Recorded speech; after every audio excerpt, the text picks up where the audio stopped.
Hello नमस्कार दोस्तों। और इस क्लास में उन सभी विद्यार्थियों का दिल खोलकर हार्दिक स्वागत है जो अपने जिंदगी में जंग लड़कर कामयाबी हासिल करना चाहते हैं। अरे तुम्हारी कामयाबी तो उस ताजमहल से भी अधिक खूबसूरत है, बस तुम उसे पाने के लिए पूरी शिद्दत से मेहनत करते रहो, क्योंकि 180 करोड़ की जनता में से सबसे अधिक शक्तिशाली और सबसे अधिक ताकतवर तुम ही हो। दोस्तों, तुम्हारी औकात के सामने इस कामयाबी की क्या औकात है, इसे मेहनत करके हासिल करेंगे, क्योंकि शेर चाहे कितना भी भूखा क्यों न हो, वो कभी भी दूसरे का शिकार नहीं छीनता, वो खुद मेहनत करता है और अपना शिकार ढूंढता है। दोस्तों, बस एक बात याद रखना कि आपके सामने ये परेशानी जब भी पहाड़ बनकर आपके सामने खड़ा हो तो बस खुश हो जाना, क्योंकि दुखी के बाद वक्त आता है और खुशी का। दोस्तों, क्या दुखी के बाद वक्त खुशी का ही आता है। तो दोस्तों, अपनी आंखों की तस्वीर में केवल एक ही फोटो रखना, वो है लक्ष्य का और केवल लक्ष्य का। अपने लक्ष्य के साथ उठो, अपने लक्ष्य के साथ सोने जाओ और अपने लक्ष्य के साथ तैरो और लक्ष्य में ही डूब जाओ। और दोस्तों, तुम्हें कामयाब होना है तो तुम अर्जुन बन जाओ, तुम एकलव्य बन जाओ। देखते हैं इस कामयाबी को उसकी औकात याद दिलाते हैं, ये कैसे हमें कामयाब होने नहीं देता। हम इस प्रकार से तैयारी करेंगे दोस्तों कि इस कामयाबी को उसके नाकों चने चबा देंगे। दोस्तों, अपने आप को इतना तैयार रखो, हम आपके साथ हैं, हम आपको पल पल हर पल का खबर देंगे कि आपके जीवन में कौन सी कामयाबी का अवसर आने वाला है। हम आपको इस प्रकार से तैयार करेंगे कि आप अपने जिंदगी में, आप अपने जीवन में फतेह हासिल कर पाए। और दोस्तों, प्रगति के मार्ग पर हम प्रतिदिन एक एक सीढ़ी करके आगे बढ़ रहे हैं। दोस्तों, उसी सीढ़ी का आज दूसरा सीढ़ी है जो आपके सामने मैं पेश करने वाला हूं। यूपी आर्मी के लिए हम लगातार कोशिश, लगातार प्रयास कर रहे हैं। दोस्तों, जितना कोशिश करेंगे, जितना मेहनत करेंगे, कामयाबी उतना ही आपके नजदीक आती जाएगी। तो हम मेहनत कर रहे हैं और आप मेहनत कर रहे हैं, देखते हैं ये कामयाबी हमसे कितना दूर भागती है। हम इसे इतना दौड़ाएंगे कि इसके लिए जमीन कम पड़ जाएगी। और देखते हैं दोस्तों, इस कामयाबी को इसकी औकात याद दिलाते हैं। देखिए दोस्तों, इस क्लास के अंदर यूपी आर्मी के लिए ऐसे ऐसे प्रश्नों को लाया हूं जो यूपी आर्मी में बार बार पूछे जाते हैं। दोस्तों, उन प्रश्नों को पूरी शिद्दत के साथ सॉल्व करने वाले हैं। तो चलिएगा, आपके लिए आज हमारा मोटिवेशन है कि इतिहास लिखने के लिए कलम नहीं, हौसले की जरूरत होती है। दोस्तों, इस हौसले को, अपने अंदर के इस मोटिवेशन को यूं ही बनाए रखना, यूं ही संभाल के रखना, यही मोटिवेशन आपको काम आने वाला है। चलिएगा दोस्तों, इस क्लास को यहीं पे प्रारंभ करते हैं। ध्यान दीजिएगा, सबसे पहला क्वेश्चन आपके नजरों के सामने कुछ ही चंद सेकंड में आने वाला है। देखिएगा दोस्तों, सबसे पहला क्वेश्चन आपके सामने हाजिर है। किसी कॉइल का आकार किसके द्वारा तय किया जाता है? अब ध्यान से देखिएगा दोस्तों, इस प्रश्न को इसके नानी का याद दिलाते हैं। किसी कॉइल का आकार किसके द्वारा तय किया जाता है? अब दोस्तों, चाहे वो मोटर हो, चाहे वो ट्रांसफार्मर हो, चाहे वो जनरेटर हो, अब ध्यान दीजिए, जब भी इसकी वाइंडिंग या रिवाइंडिंग किया जाता है तो सबसे पहले कॉइल बनाया जाता है। एक ही तार को एक से अधिक टर्न में घुमाकर एक कॉइल का निर्माण किया जाता है। और एक कॉइल में दोस्तों दो साइड होता है, पहला और दूसरा। इस कॉइल का आकार, इस कॉइल का साइज कितना बड़ा रखना है, कितना छोटा रखना है, ये कौन डिसाइड करता है? तो आप नोट कीजिए, ये यील्ड पिच डिसाइड करता है। दोस्तों, यील्ड पिच कुछ लकड़ी का इस प्रकार से बना होता है, इस प्रकार से। अब इसमें हम इसके साइज को फिक्स करते हैं। यहाँ पे कुछ स्लॉट बने होते हैं, इसी स्लॉट की मदद से इसको आगे पीछे करके इस कॉइल के आकार को हम फिक्स करते हैं यील्ड पिच के द्वारा। इसका करेक्ट आंसर हो गया ऑप्शन नंबर सी। अगर आपसे ये कह देना कि लॉन्ग पीस का इस्तेमाल कहाँ पे किया जाता है, तो नोट कीजिएगा दोस्तों, इस लॉन्ग पीस को ना जब भी हम एसी मोटर की वाइंडिंग करते हैं तो लॉन्ग पीस का उपयोग करते हैं। और दोस्तों, साथ में शॉर्ट पीस वाइंडिंग का भी इस्तेमाल किया जाता है। अब ध्यान से सुनना मेरी बातों को, अगर पूछ दे शॉर्ट पीस वाइंडिंग का इस्तेमाल हम एसी मोटर में क्यों करते हैं, तो आप लिखना हार्मोनिक्स को समाप्त करने के लिए। और दोस्तों, ये जो हार्मोनिक्स है ना, ये केवल और केवल एसी एसी में ही होता है, डीसी में नहीं होता। इसलिए शॉर्ट पिच वाइंडिंग केवल और केवल एसी मोटर के अंदर ही किया जाता है।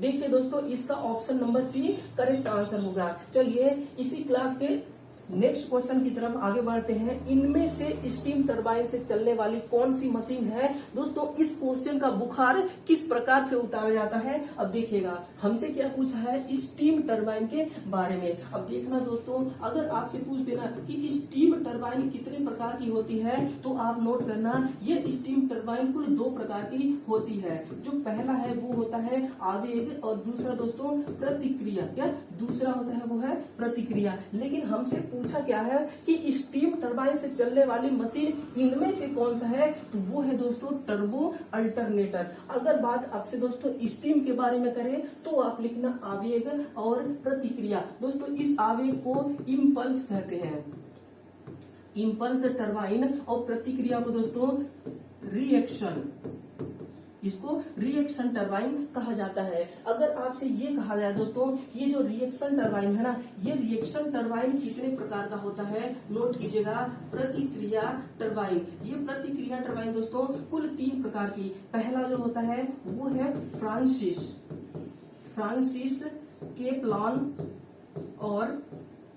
फ्रांसिस केपलॉन और इसके अलावा दोस्तों एक और होता है, मुझे अभी ध्यान आ नहीं रहा है। यानी कि कुल 3 प्रकार का दोस्तों टरबाइन होते हैं, है ना। फ्रांसिस केपलॉन और चलिए छोड़िए इसको, 2 को आप याद रखिए कि फ्रांसिस केपलॉन ये क्या है? रिएक्शन प्रकार के टरबाइन का प्रकार है। अब दोस्तों अगर ये कहा जाए ना, ये जो फ्रांसिस और केपलॉन प्रकार के टरबाइन है, इनका उपयोग कहाँ पे किया जाता है? क्या इनका उपयोग कहाँ पे करते हैं? तो आप लिखिएगा स्टीम, लिखिएगा दोस्तों स्टीम द्वारा जब हमें पावर जनरेट करना होता है, वहां पे हम फ्रांसिस और केपलॉन प्रकार के टरबाइन का यूज करते हैं। दोस्तों पिंटल व्हील, इसका प्रयोग कहाँ पे करते हैं? तो आप लिखिएगा 250 मेगावाट। क्या 250 मेगावाट का पावर अगर हमें जनरेट करना है तो हम पेंटल व्हील प्रकार के टरबाइन का यूज करेंगे। अगर आपसे पूछ दे कि इसमें आरपीएम कितना होता है, तो लिखिएगा दोस्तों 75 से लेकर 1000 आरपीएम का, 75 से लेकर 1000 आरपीएम की स्पीड पे पेंटल व्हील चलता है। और 250 मेगावाट का जहां पावर जनरेट करना है वहां पे हम इसका इस्तेमाल करेंगे। अगर फ्रांसिस के बारे में पूछे तो लिखिएगा जहां पे 220 मेगावाट का पावर जनरेट करना है वहां पे इसका यूज किया जाता है। और लिखिएगा दोस्तों 94/1000 आरपीएम, यानी कि 94 आरपीएम से लेकर 1000 आरपीएम के स्पीड पे घूमने वाला ये फ्रांसिस टरबाइन होता है। अगर आपसे पूछे जनरेटर तो लिखेगा एसी और डीसी 2 प्रकार के जनरेटर होते हैं। दोस्तों इस एसी जनरेटर को अल्टरनेटर कहते हैं। अगर पूछे सिंक्रोनस जनरेटर तो आप लिखेगा, जब दोस्तों इसी अल्टरनेटर को सिंक्रोनस जनरेटर के नाम से भी जाना जाता है। तो देखिए ऑप्शन नंबर सी इसका राइट आंसर होगा। ठीक है, बोलिए सियावर रामचंद्र की जय। नेक्स्ट है दोस्तों, अब ध्यान दीजिएगा, किसी भी ट्रांसफार्मर ऑयल का फ्लैश पॉइंट कितना माना जाता है? एकदम बहुत ही दोस्तों मोस्ट इंपोर्टेंट क्वेश्चन है जो आपके सामने दिख रहा है। वेरी मोस्ट इंपोर्टेंट है। किसी भी ट्रांसफार्मर ऑयल का फ्लैश पॉइंट कितना होता है? सबसे पहले आप इस फ्लैश पॉइंट को समझिए। कोई भी चीज है, मान लीजिए कि कोई भी वस्तु है, इस वस्तु का एक जलन बिंदु होता है कि अगर इतना टेम्परेचर, इतना तापमान इसको हम दे देंगे तो ये जल जाएगा। दोस्तों जिस तापमान पर ये जलने योग्य हो जाएगा, यानी कि जिस तापमान पर ये वाष्पशील हो जाएगा, जलने के लिए पूरी तरह से तैयार हो जाएगा, उस पॉइंट को फ्लैश पॉइंट कहते हैं। और जब जलने लगेगा, नोट कीजिएगा, जब जलने लगेगा और जलने के दौरान जो लव निकलता है, उस कंडीशन में इसको हम फायर पॉइंट कहते हैं। क्या? फायर पॉइंट कहा जाता है। अब ध्यान दीजिए, ट्रांसफार्मर का जो ऑयल है ना, उसका फ्लैश पॉइंट कितना होता है, तो लिखिएगा 140 डिग्री सेल्सियस का। ये क्या है दोस्तों, ये तापमान है। अब ध्यान दीजिएगा, जब भी बात ट्रांसफार्मर के ऑयल की आती है, ये दो प्रकार से काम करता है। एक तो दोस्तों कुचालक, नोट करना, एक तो कुचालक और दूसरा कूलिंग। कुचालक और कूलिंग के रूप में ट्रांसफार्मर ऑयल काम करता है। अगर 140 डिग्री सेल्सियस से अधिक तापमान हो जाता है तो ये अपनी कुचालक क्षमता समाप्त कर देता है। ठीक है, अपनी कुचालक क्षमता क्या होगा, समाप्त कर देता है। अब ध्यान देना दोस्तों, जो ट्रांसफार्मर का वाइंडिंग होता है, जो ट्रांसफार्मर का वाइंडिंग है, ट्रांसफार्मर में दोस्तों लोड जितना अधिक बढ़ाएंगे, क्या लोड जितना अधिक बढ़ाएंगे, वाइंडिंग में हीट उतना ही अधिक होगा। और इसी वाइंडिंग के बीचों बीच ऑयल भरा होता है। वाइंडिंग के हिट होते ही ये ऑयल भी हीट होने लगती है, जिससे दोस्तों अगर 140 डिग्री सेल्सियस से अधिक तापमान हो गया तो ये अपनी कुचालक क्षमता समाप्त कर सकता है। और दोस्तों जैसे ही कुचालक क्षमता समाप्त करता है, ये पूरी तरह से वाष्पशील हो जाता है। नोट कीजिएगा, ये पूरी तरह से वाष्पशील हो जाता है, यानी कि दोस्तों ये जलने के लिए, क्या ये जलने के लिए तैयार हो जाता है। और इस पॉइंट को हम फ्लैश पॉइंट कहते हैं। और जब तेल हमारा जलने लगेगा, नोट कीजिएगा, जब तेल जलने लगेगा तो इसको हम फायर पॉइंट कहते हैं। क्या, इसको हम फायर पॉइंट कहते हैं। तो इस प्रकार से इसका राइट आंसर जो है दोस्तों वो हो जाएगा ऑप्शन नंबर ए इसका करेक्ट आंसर हो जाएगा। अब ध्यान दीजिए, जो ट्रांसफार्मर आई होता है दोस्तों, इस ट्रांसफार्मर आई की कुछ मुख्य बिंदु लिखिएगा। इसके कुछ मुख्य बिंदु लिखिए कि ट्रांसफार्मर ऑयल में कौन कौन से पॉइंट होने चाहिए, जिसको ध्यान देना अति आवश्यक है। सबसे पहला पॉइंट नोट करना, इसका जो फ्लैश पॉइंट है 140 डिग्री सेल्सियस होना चाहिए, 140 डिग्री सेल्सियस होता है। और दूसरा पॉइंट दोस्तों, अगर मैं आपसे कहूं कि जो ट्रांसफार्मर ऑयल है, क्या ट्रांसफार्मर ऑयल है बिल्कुल फ्रेश और नई है, तो इसका कलर कैसा होगा, तो आप नोट कीजिएगा, जो इसका रंग होगा ना, वो पीला रंग का ट्रांसफार्मर ऑयल होगा। क्या, पीला रंग का ट्रांसफार्मर ऑयल होगा। अगर मैं आपसे ये कह दूं कि ये जो ट्रांसफार्मर ऑयल है ये बिना फिल्टर किया हुआ है, क्या बिना फिल्टर को किया हुआ है, तो इसका डाई इलेक्ट्रिक स्ट्रेंथ कितना होगा, तो आप लिखिएगा दोस्तों 30 से 40 किलो वोल्ट प्रति mm। दोस्तों कमेंट बॉक्स में कमेंट कीजिएगा कि ट्रांसफार्मर का जब फिल्टर कर देते हैं, क्या ट्रांसफार्मर ऑयल को जब फिल्टर कर देते हैं तो इसका डाई इलेक्ट्रिक स्ट्रेंथ कितना हो जाता है, ये कमेंट बॉक्स में लिखेगा। चलिए इसका नेक्स्ट पॉइंट है दोस्तों, इसका जो डाई इलेक्ट्रिक है ना, क्या डाई इलेक्ट्रिक क्षमता है ये बहुत अधिक होना चाहिए, यानी कि उच्च होना चाहिए। ये सारे कंडीशन ओके होना चाहिए, तभी ट्रांसफार्मर ऑयल को ट्रांसफार्मर के अंदर डाला जाना चाहिए। यानी कि जो इसका करेक्ट आंसर है ऑप्शन नंबर ए इसका राइट आंसर है। 140 डिग्री सेल्सियस इसका फ्लैश पॉइंट है। देखिएगा नेक्स्ट क्वेश्चन है दोस्तों, इन क्वेश्चन को दे दनादन सॉल्व करना है, हमें बीच में रुकना नहीं है। बस आप पूरी शिद्दत से इस क्लास को देखते रहिएगा, हर पॉइंट समझाऊंगा, हर पॉइंट आपको पूरे डिटेल से गहराई से बताने वाला हूं, आपको बिल्कुल फील करा दूंगा दोस्तों, बस आप बने रहिए। किसी ट्रांजिस्टर में बाहर की ओर संकेत करने वाली चिन्ह क्या दर्शाता है। अब देखिए, ऐसा मानते हैं, क्या ऐसा मानते हैं कि ये है एक ट्रांजिस्टर का सिंबल। ये दोस्तों ट्रांजिस्टर के क्या है, ये है सिंबल। इसमें 3 टर्मिनल है। अगर मैं ये कहूं बीच वाली कौन सी टर्मिनल है, तो आप लिखिएगा ये है बेस, जिसको हम आधार कहते हैं। और इसके ऊपर है दोस्तों कलेक्टर, जिसको हम संग्राहक कहते हैं। इसके अलावा यहाँ पे होता है एमीटर, यहाँ पे एमीटर। और दोस्तों इसी एमीटर के बीचों बीच, इसी एमीटर के इस पॉइंट पर एक एरो का निशान लगा होता है। इसी के बारे में पूछेंगे कि जो बाहर की ओर संकेत कर रहा है वो चिन्ह किसको दर्शाती है, तो वो चिन्ह दोस्तों एमीटर को दर्शाती है। किसको, ये चिन्ह एमीटर को दर्शा रही है। दोस्तों इसका जो करेक्ट आंसर है ना वो हो जाएगा एमीटर, ऑप्शन नंबर 1। दोस्तों इस ट्रांजिस्टर के अंदर डायोड लगा होता है, नोट कीजिएगा, इसके अंदर डायोड लगा होता है। और जो डायोड का सिंबल होता है दोस्तों वो इस प्रकार से होता है। अब ध्यान से देखिएगा आप, इस डायोड के इसका जो बीचों बीच वाला खोखला भाग दिख रहा है ना, ये खोखला नहीं होता दोस्तों, ये पूरी तरह से इस प्रकार से भरा हुआ होता है। मैं आपको इसको पूरी तरह से फिल करके दिखाता हूँ भर के। इस प्रकार से डायोड होता है, यानी कि डायोड एक ठोस युक्ति है, ध्यान दीजिएगा, डायोड एक प्रकार का ठोस युक्ति है। अगर मैं आपसे ये कह दूं, अगर मैं आपसे ये कहूं कि ये चीज क्या है, तो आप लिखना ये धारा प्रवाह। क्या?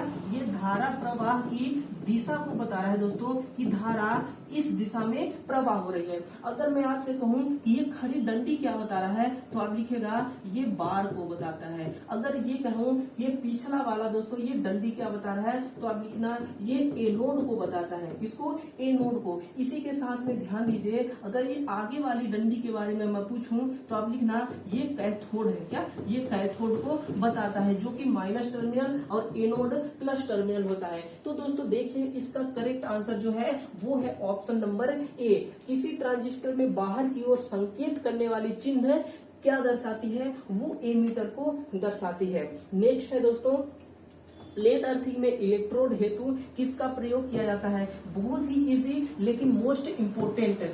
प्लेट अर्थिंग दोस्तों, जब बात प्लेट की करें, क्या जब बात प्लेट अर्थिंग की करें तो दोस्तों प्लेट जो अर्थिंग होता है ना, इसमें इलेक्ट्रोड के रूप में प्लेट को ही काम में लिया जाता है। अगर बात रॉड अर्थिंग की करें तो इसमें जो इलेक्ट्रोड है वो रॉड ही होगा। अगर पाइप अर्थिंग की बात करें तो इलेक्ट्रोड पाइप ही होगा। दोस्तों ऑप्शन नंबर ए इसका करेक्ट होगा। अगर आपसे ये कह देना, अगर आपसे ये कह दे कि जो प्लेट अर्थिंग है, क्या जो प्लेट अर्थिंग है ना, इस प्लेट अर्थिंग में अगर प्लेट कॉपर की है, क्या अगर प्लेट तांबा की है दोस्तों, तो इसका प्लेट का मोटाई कितना होना चाहिए? तो आप लिखना अगर कॉपर का है तो 3.15, क्या 3.15 mm इसकी मोटाई होना चाहिए। अगर ये बना है GI गैल्वेनाइज्ड आयरन की, तो इसकी मोटाई 6.30 mm होना चाहिए। क्या 6.30 mm होना चाहिए। अगर मैं ये कह दूं कि प्लेट अर्थिंग के लिए गड्ढे का साइज कितना होना चाहिए, तो आप लिखिएगा दोस्तों 90 सेंटीमीटर। क्या 90 बाई 90 सेंटीमीटर गड्ढा होना चाहिए। क्या 90 बाई 90 सेंटीमीटर का गड्ढे का आकार होना चाहिए। अगर मैं आपसे ये कह दूं कि प्लेट का आकार कितना होना चाहिए, तो आप नोट करना 60 बाई 60 सेंटीमीटर ये प्लेट का आकार होना चाहिए। दोस्तों प्लेट का जो मोटाई है ना, अगर वो कॉपर की है तो 3.15 mm, अगर GI की है तो 6.30 mm की इसका साइज होना चाहिए। तो दोस्तों इसका जो करेक्ट आंसर होगा वो होगा ऑप्शन नंबर ए। नेक्स्ट है, इनमें से सबसे अच्छा कुचालक कौन सा है? बहुत मोस्ट इंपोर्टेंट दोस्तों, लेकिन है बहुत इजी। देखिएगा इनमें से सबसे अच्छा कुचालक कौन सा है? अब ध्यान देना दोस्तों, कुचालक किसको कहते हैं? कुचालक, अगर कुचालक में से दोस्तों कु को अलग कर दें और चालक को अलग कर दें तो क्या बनता है? कु प्लस चालक। हमें दोस्तों ये क्या है? कु को पकड़ के चलना है। ये कु का मतलब होता है विद्युत धारा का प्रवाह। नोट करना, विद्युत धारा का प्रवाह, जिसमें विद्युत धारा का प्रवाह जिसमें नहीं होता उसको हम कहते हैं कुचालक। अब देखिए सबसे अच्छा कुचालक कौन है? ये होता है दोस्तों बैकेलाइट। अगर आपसे पूछ देना कि बैकेलाइट का इस्तेमाल हम कहाँ पे करते हैं, तो आप लिखिए विद्युत एसेसरीज बनाने के लिए। विद्युत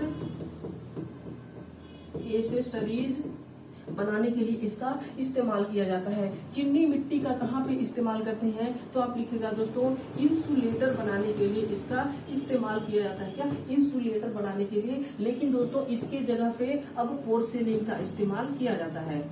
पोर्सेलिन के द्वारा इंसुलेटर बनाया जाता है। अगर आपसे ये कह दे कांच का इस्तेमाल कहाँ पे करते हैं, तो नोट करना मेरे दोस्तों, जो ओवरहेड की जो ट्रांसमिशन लाइन होती है, जहाँ पे बहुत हाई अमाउंट में पावर ट्रांसमिट होता है, वहां पे जो इंसुलेटर होते हैं ना, क्या वहां पे जो इंसुलेटर होते हैं वहां पे कांच के ही बने होते हैं। इस आयरन का यूज दोस्तों का बॉडी बनाने के लिए, क्या नोट कीजिएगा, बॉडी बनाने के लिए, किसी भी मशीन का बॉडी बनाने के लिए, और इसके अलावा अर्थिंग इलेक्ट्रोड के रूप में, अर्थिंग इलेक्ट्रोड के रूप में इसका यूज किया जाता है। तो इसका जो करेक्ट आंसर है वो हो जाएगा ऑप्शन नंबर सी। देखिए दोस्तों ऑप्शन नंबर सी इसका राइट आंसर है। इनमें से सबसे अच्छा कुचालक माना जाता है। अगर मैं आपसे कह दूं कि ये जो बैकेलाइट है ना, इस बैकेलाइट का डाई इलेक्ट्रिक स्ट्रेंथ कितना होता है, तो आप नोट करना 17 से 21 किलो वोल्ट प्रति mm, ये इसका डाई इलेक्ट्रिक स्ट्रेंथ होता है। चलिएगा नेक्स्ट है, IS कोड के अनुसार अर्थ तार का कलर कोडिंग कितना है, कितना इजी और कितना सिंपल सवाल दोस्तों, जो एग्जाम में आपको केवल ओनली 1 सेकेंड का समय लगेगा इसको सॉल्व करने में। अब देखिए हमसे पूछा है IS। सबसे पहले दोस्तों इस IS के बारे में जानिए। IS का मतलब होता है सिस्टमैटिक इंटरनेशनल।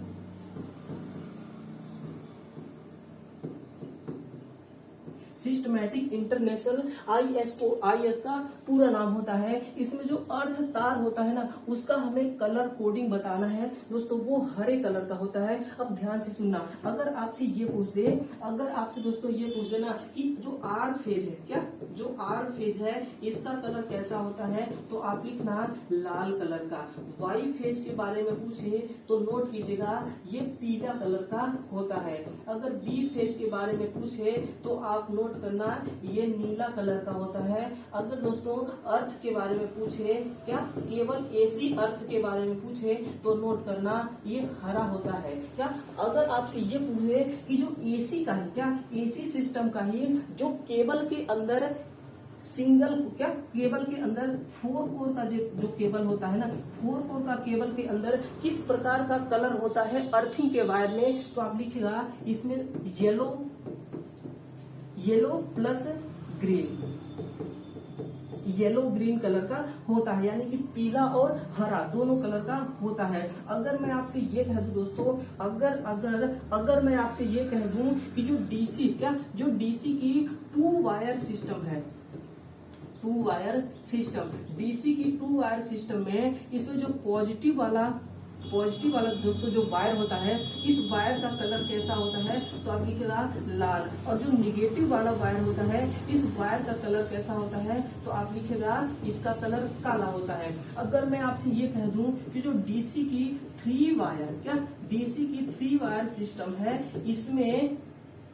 इसमें जो फेज वाला वायर होता है इसका कलर कैसा होता है, तो आप लिखेगा लाल। और जो माइनस वाला है दोस्तों, इसको लिखेगा इसमें नीला कलर का वायर होता है। अगर मैं कहूं कि अर्थ वाली वायर कैसी होती है, तो आप लिखिए ये काला कलर का वायर होता है। तो दोस्तों ये रहा पूरा डिटेल्स, आप इसको तुरंत फटाफट अपने नोटबुक के अंदर नोट कीजिएगा दोस्तों। जब भी आपका इम्तिहान होगा ये प्रश्न आपको जरूर देखने को के लिए मिलेंगे। कम से कम दोस्तों इसमें 1 2 3 4 5 6 7 8 9 10 11 एक क्वेश्चन के अंदर कुल 11 क्वेश्चन है दोस्तों। ध्यान रखिएगा कोई भी पॉइंट मिस ना होने पाए, इसलिए हर एक पॉइंट को नोट करते चलिए। Most very most important question जो आपके सामने पड़ा हुआ है, ये बहुत ही इम्पोर्टेंट क्वेश्चन है दोस्तों, एक यूनिक क्वेश्चन भी मान सकते हैं और मोस्ट इम्पोर्टेंट क्वेश्चन है। देखिएगा कौन सा मुख्य कारण है कि जिससे किसी डायोड में मुक्त इलेक्ट्रॉन n तरफ से गति करके p तरफ होल के साथ मिल जाते हैं। इस डायोड को पकड़ के चलिए दोस्तों, यही आपको करेक्ट आंसर दिलाने वाला है। अब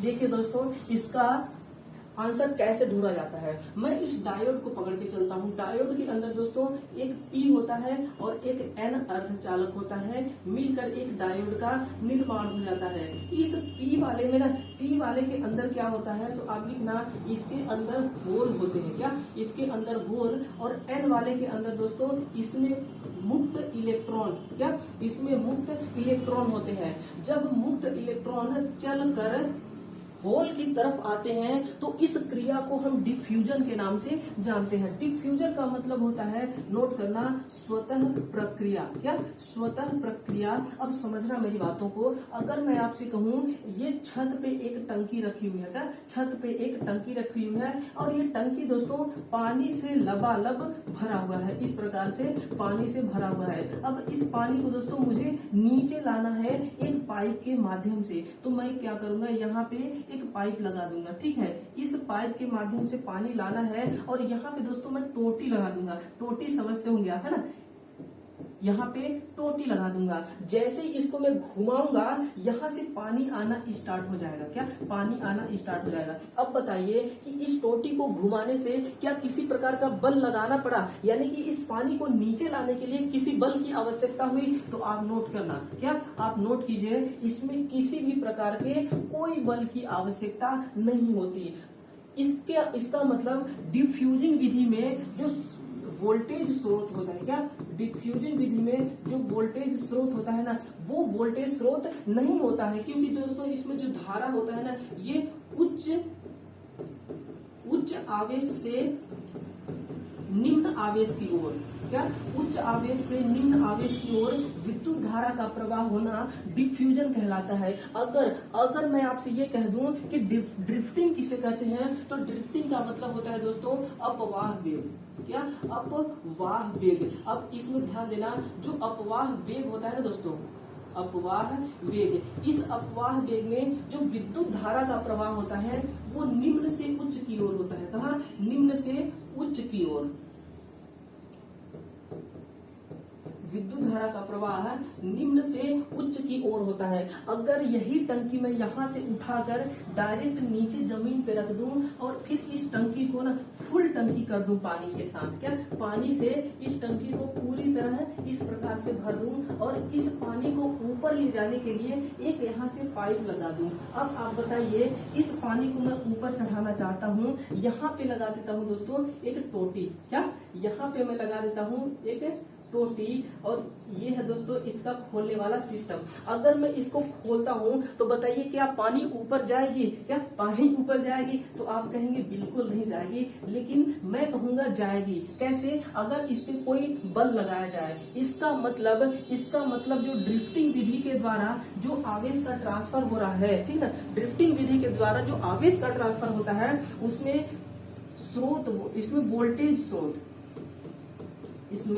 वोल्टेज स्रोत की आवश्यकता होती है, क्योंकि दोस्तों वोल्टेज क्या होता है? विद्युत वाहक बल होता है। नोट करना, विद्युत वाहक बल। अगर आप विद्युत और वाहक को भूल जाओ, केवल बल को आप पकड़ के रखो, इसका मतलब अगर हम इस ड्रिफ्टिंग विधि में बल लगाते हैं तो पानी नीचे से ऊपर चली जाएगी। ये तो एक उदाहरण है दोस्तों, ये एक उदाहरण है, लेकिन इसका ड्रिफ्टिंग का असली मतलब तो होता है अपवाह वेग। अपवाह का मतलब होता है निम्न आवेश उच्च आवेश की तरफ गति करना, ये कहलाता है ड्रिफ्टिंग। तो इसका जो करेक्ट आंसर है ना वो ऑप्शन नंबर ए हो जाएगा। तो बोलिए सियावर रामचंद्र की जय। दोस्तों इतना इंपॉर्टेंट क्वेश्चन जो आपके सामने आ गया, आपने सोचा भी नहीं होगा, है ना, आपने सोचा भी नहीं होगा कि इतना जानदार क्वेश्चन आपके सामने आने वाला है। देखिएगा, वह युक्ति जो विद्युत ऊर्जा को यांत्रिक ऊर्जा में बदलती है, हमें पता है वो मोटर होती है। क्या वो मोटर होती है? उसकी रेटिंग किस में होती है? तो दोस्तों इसकी रेटिंग एचपी में होती है। एचपी में हम क्या, एचपी को हम हार्स पावर के नाम से जानते हैं। अगर मैं कह दूं 1 एचपी बराबर कितना होता है ब्रिटिश में, क्या ब्रिटिश में, तो आप लिखेगा 746 वाट ब्रिटिश में होता है। अगर मैं कह दूं कि मीट्रिक में बताओ 1 एचपी बराबर,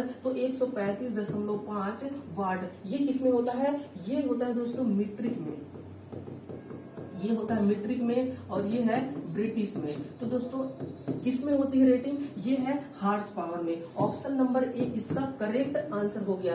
वाट पावर तो दोस्तों छोड़िए, वोल्ट एम्पियर किसकी यूनिट है? तो आप लिखिएगा वोल्ट एम्पियर, ये ट्रांसफार्मर की यूनिट होती है। नोट करना दोस्तों, ये ट्रांसफार्मर और दोस्तों ये सिंक्रोनस मोटर, ट्रांसफार्मर